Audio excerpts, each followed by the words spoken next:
Hello, everyone. Thank you for joining us today as we connect with several classrooms from land to talk about work on the Research Vessel Falkor, which is out at sea. My name is Logan Mockbunning, and I'm on the communications team for Schmidt Ocean Institute. A big thanks to Exploring by the Seat of Your Pants for getting us all together. We're excited to have classrooms from all over North America joining us as we talk about science and research, as well as living and working on a research vessel. Right now, we're on a mapping and coral research expedition. I'd like to say welcome to Grissom Middle School, Ocean View Junior High, A.N. Meyer, Mount Joy Public School, and Humberside CI. To get things rolling, a bit of background.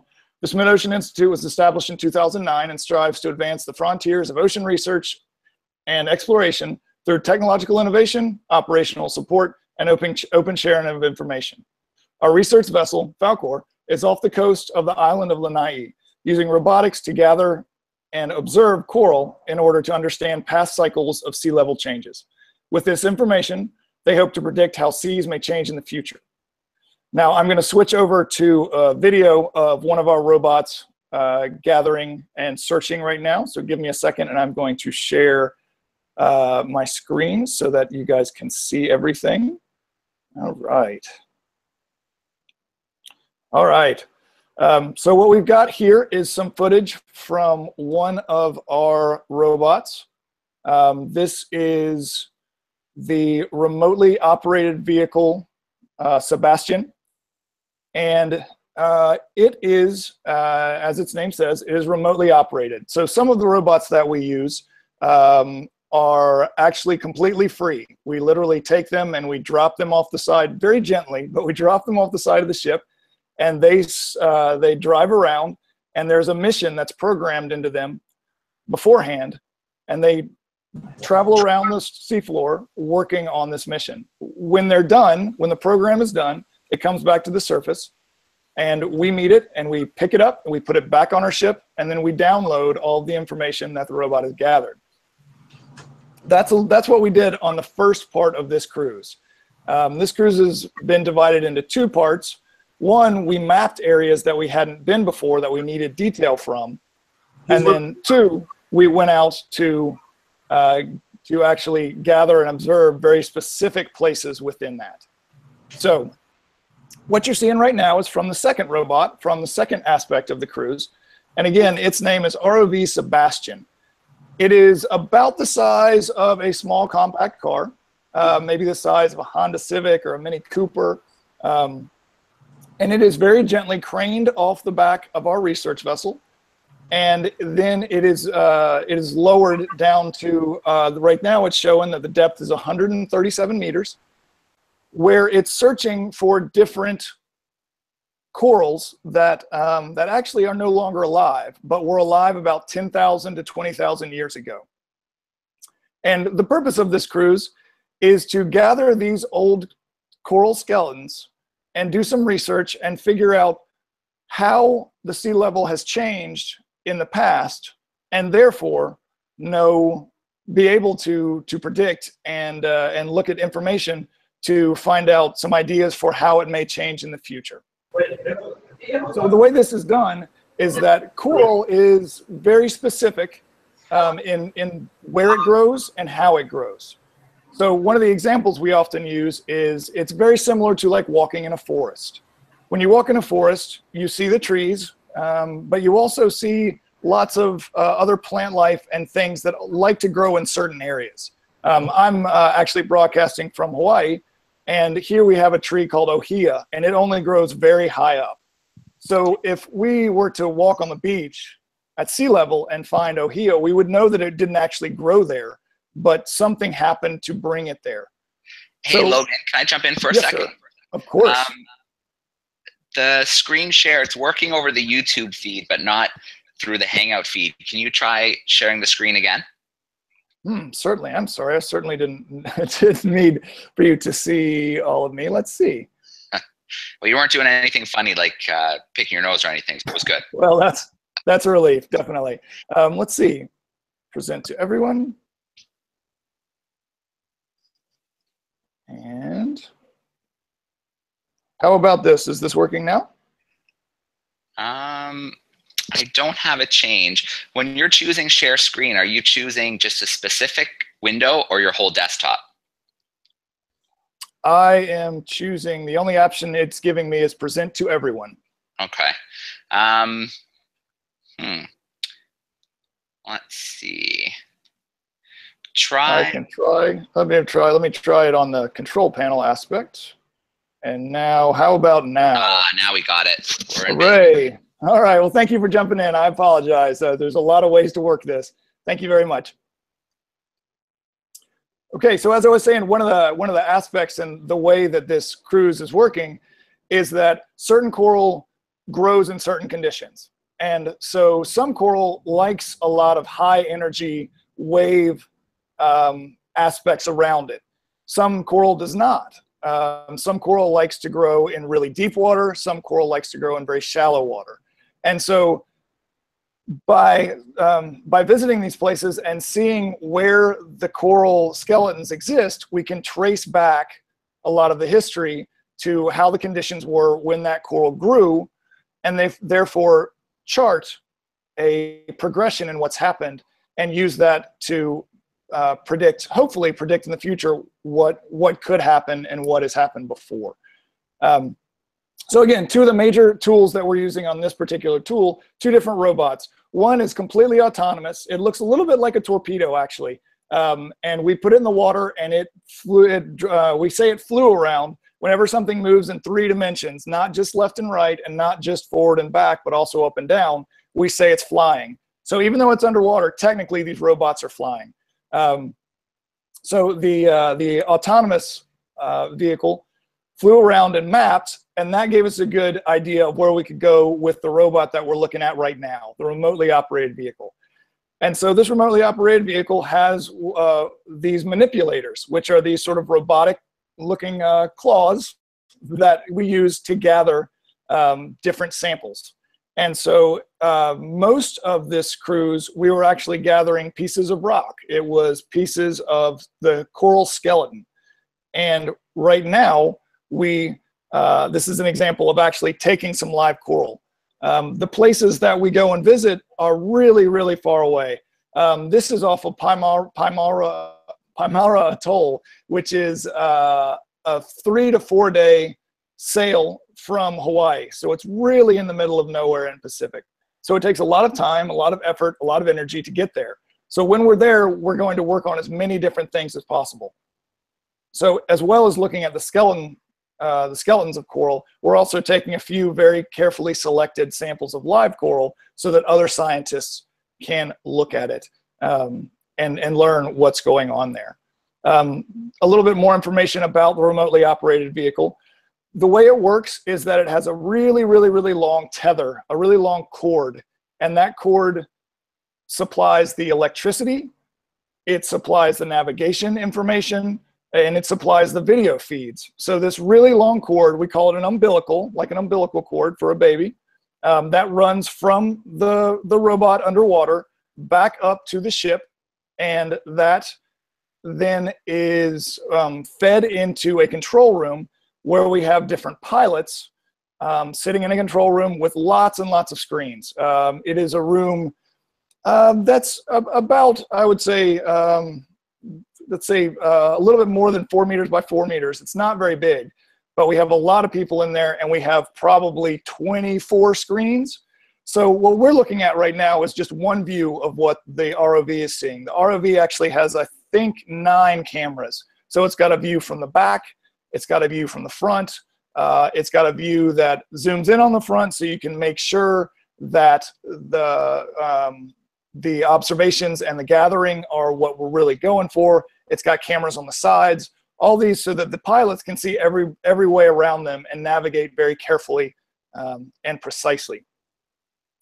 That umbilical is also, again, what allows us to bring this video up. So we have to be careful with currents and getting it tangled in things. It's a little bit harder to work with a remotely operated vehicle than with one that is not connected. But the advantages of using a remotely operated vehicle is we can pick exactly what we want, exactly when we want, and we can see what's going on and change direction change activities as needed. When we put in a robot that's autonomous, that is not connected, we have to set a course, a programming course ahead of time, and just hope for the best. So what we're seeing right now is a very big slope. And one of the reasons that the scientists like to work on a slope is that that shows a change in time.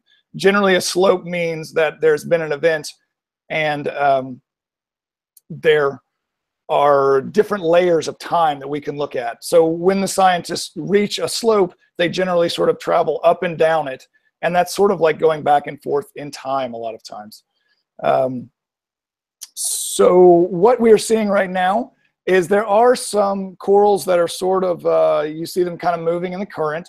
But the coral that we're mostly looking for is actually, it looks like the ground. It looks like rock.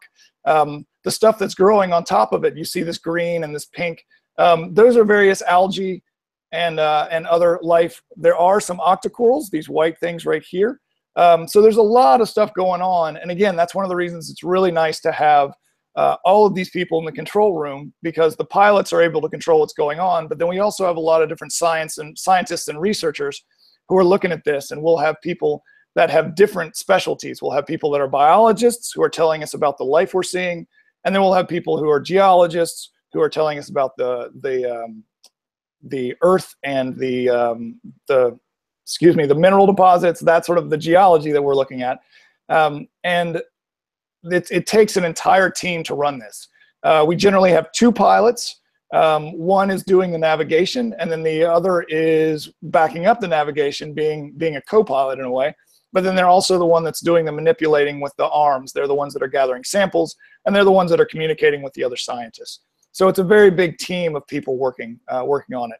It's kind of fun to watch. It reminds me a lot of a very big video game. If your parents are ever not so happy with you spending a lot of time on a PlayStation, you might be able to use the excuse that you're actually just training to be a remotely operated vehicle pilot. It's a lot of hand-eye coordination. The control panel is a whole lot of buttons and multiple joysticks, and yeah, it's a really intense but skillful way that these people fly the ROV.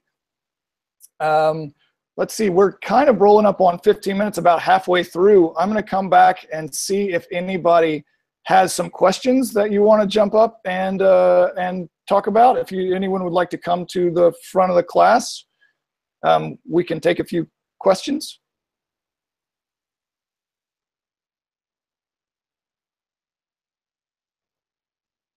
Anybody want to come up? Wait. We got a question here. All right, please go ahead. Go ahead, Matthew. Why don't you ask one of the ones from the board up there? Oh. Or your own. Why did you decide to I'm sorry, I didn't hear that. Go ahead and ask. Why did you decide to do this job for a living? How did you decide? Yep, go ahead. Gotcha. Why did I decide to do this? I came to this job in kind of a roundabout way. I actually was a photojournalist for several years. And the reason I got into this job is because there's a lot to learn all the time. It's very interesting. I'm working with lots and lots of really smart people. There is some travel involved. I go on the ship occasionally. And so the last time I went on the ship, we traveled was actually the first part of this cruise. So we got to travel around Hawaiian Islands for a while. The cruise before that, I was down in Australia and Indonesia. So there's a component of travel. There's a lot of learning. And you're working with scientists who are doing really good work that could have a very big impact. The scientist on this cruise, the chief scientist, the reason he's working on this is because he feels like we know that sea level in the future will impact billions of people. And it could, the results from this study could range everything from where people live to where New York City subways exist in the future to how we farm in the future. One of the things that happens with sea level rise is not just the ocean itself rising, but as the ocean itself rises, it affects the fresh water underground. So there are a lot of places that are agricultural centers, you know, somewhat close to the shore, and they're going to be really affected by this. So it's really neat to work with people who are very passionate about what they're doing and have a very positive goal in mind for humanity. That sounds a little big, but it's really true. The scientists we work with are really trying to make a positive difference to the world. That's a great question. Anybody else?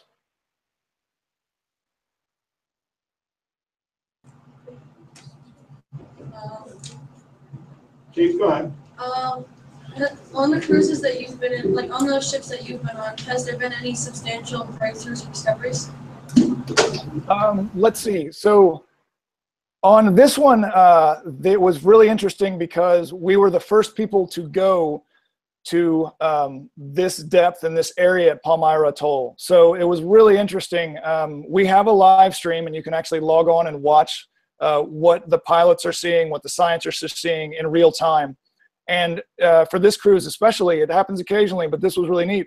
We were literally the first humans to see this area. So as far as it maybe wasn't an amazing scientific discovery, but it was really neat. The fact that, one, there are still completely unexplored areas on our planet, and two, that we can be a part of it, that we can join this through technology. In the past, we actually found the deepest fish that was known to exist down in the Marianas Trench. And we've also found a really important shipwreck called the Terra Nova. And then we've also found some hydrothermal vents. I don't know if you've gone over those in your biology classes or geography classes, but there are formations at the bottom of the ocean that let up a lot of heat and minerals, and there's actually life forms that exist there that we didn't know existed until like the 1970s. So we found some new areas there, and those I would say are some of my highlights. If you're ever interested in what we do, we also do have a website. It's www.schmidtocean.org, and you can look at all the cruises we've ever done as well as all the live streams we've ever done there. But those would be my top, off the top of my head. Anybody else?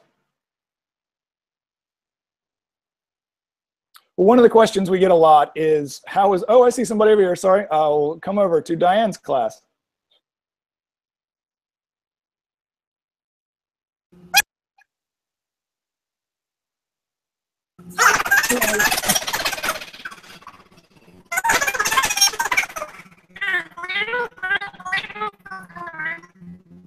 Oh, I'm afraid our audio is not working very well. Can we maybe type that question?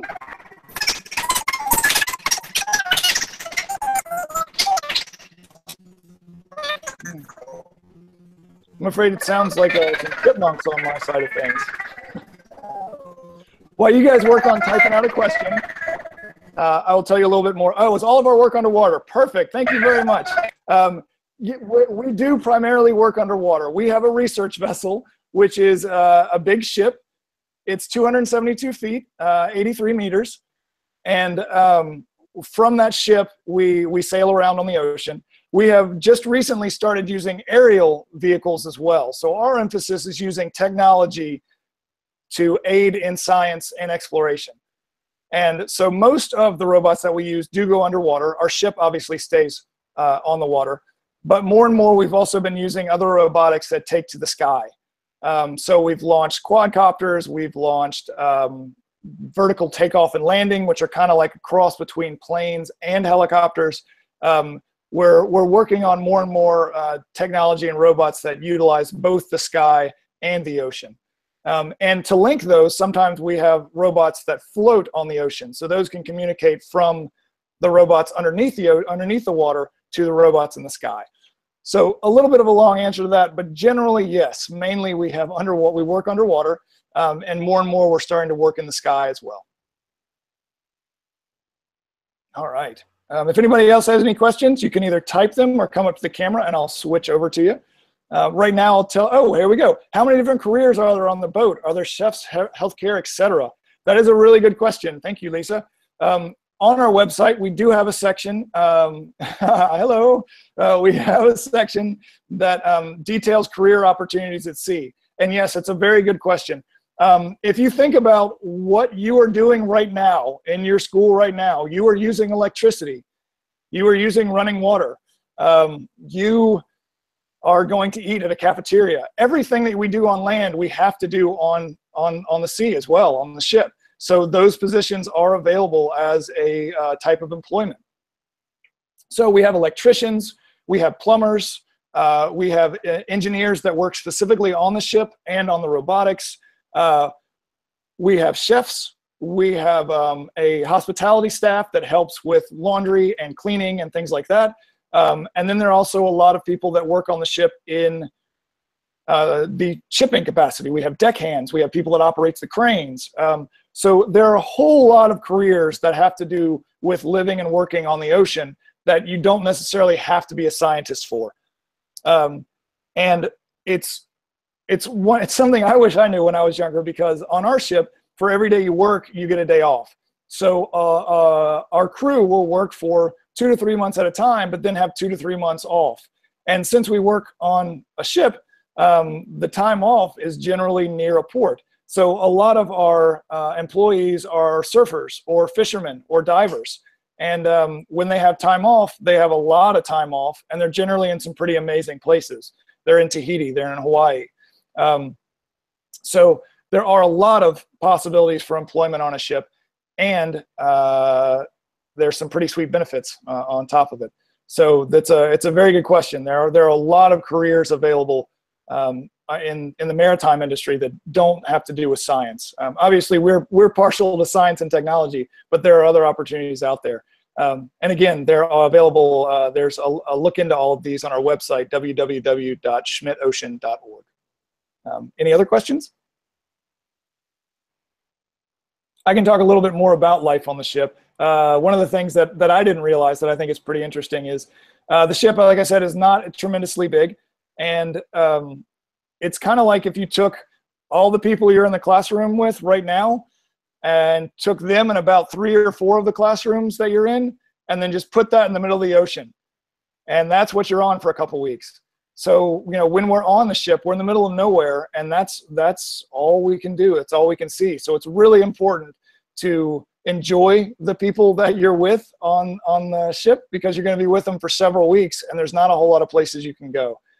We do have a couple decks on board, and we also have a gym and a very nice mess, a galley, a place to eat. We have wonderful food, but at the same time, it is kind of a small environment. So you have to really enjoy looking at the ocean and looking at the sky, and knowing that you'll be away from friends and family for days and weeks at a time. Someone asked what schooling is needed to do the science on board.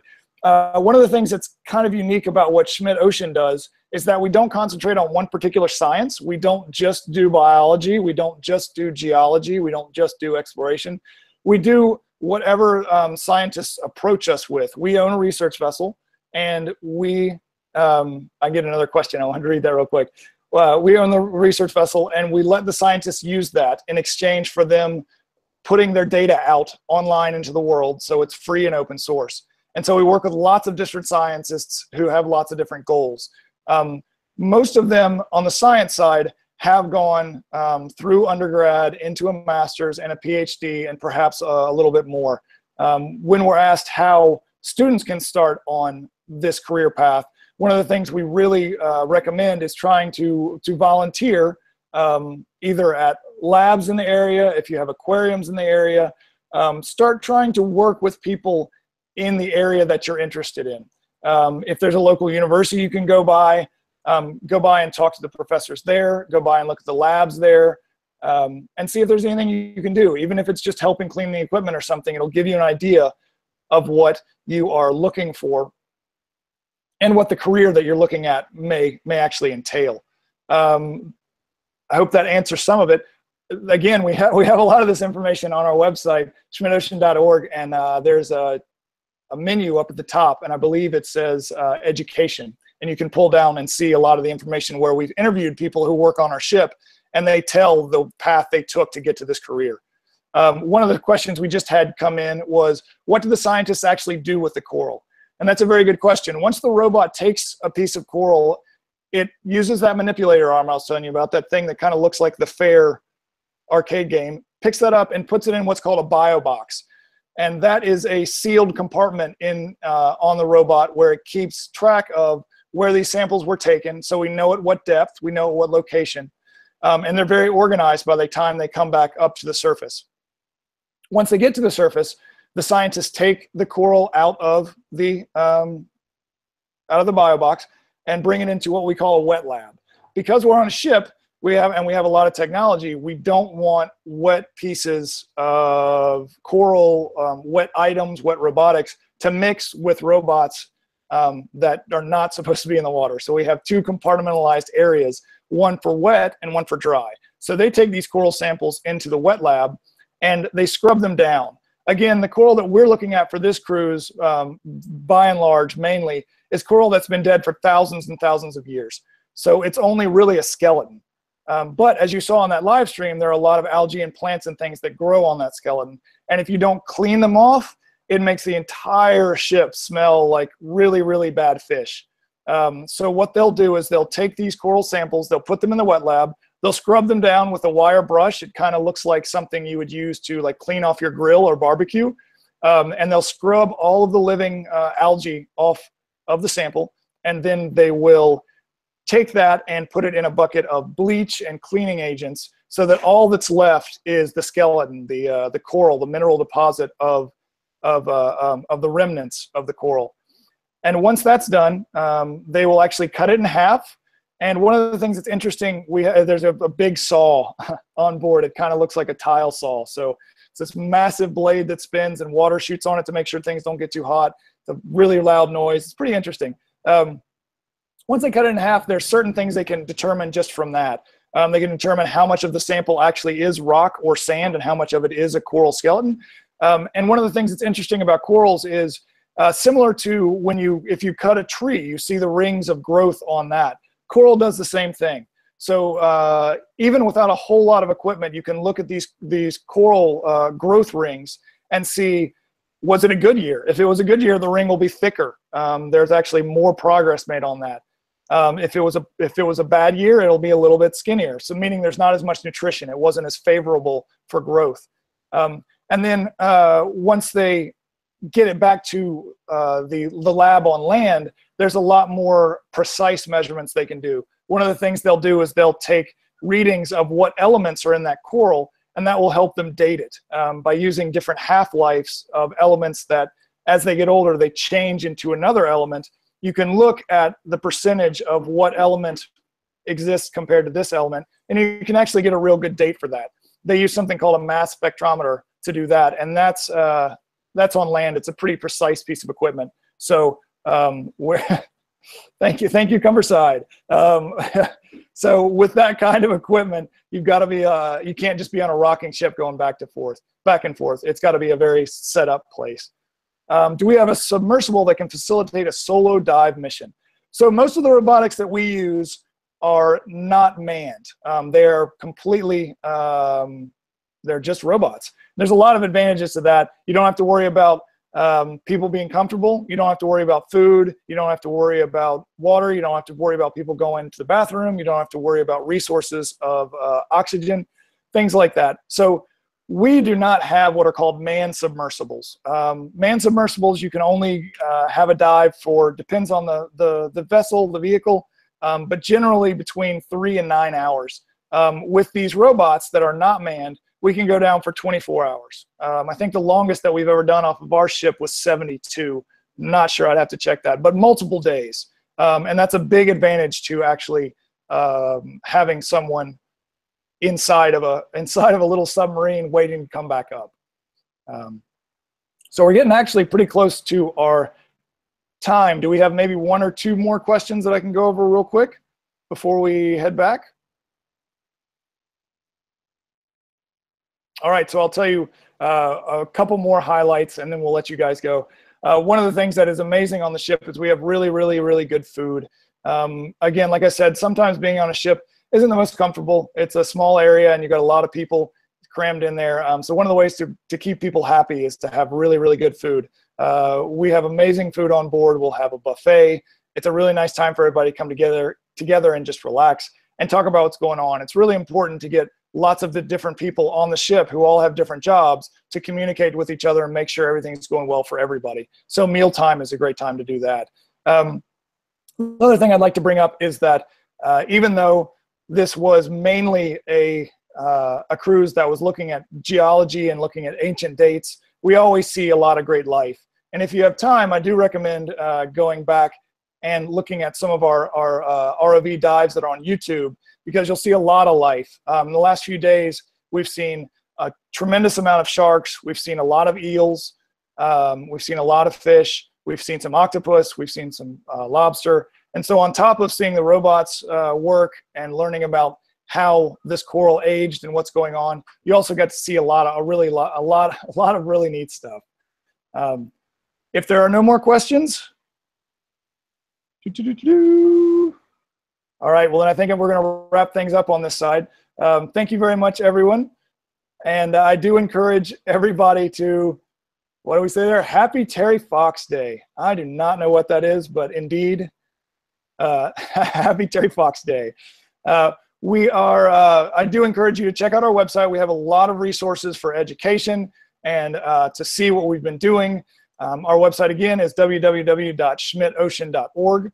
And we have an Instagram, we have Twitter, and we have Facebook, all of which we update very regularly with visuals and imagery and scientific blogs and videos. So if you enjoyed this, please do keep an eye out for those. And if you have any questions, you can email us there as well.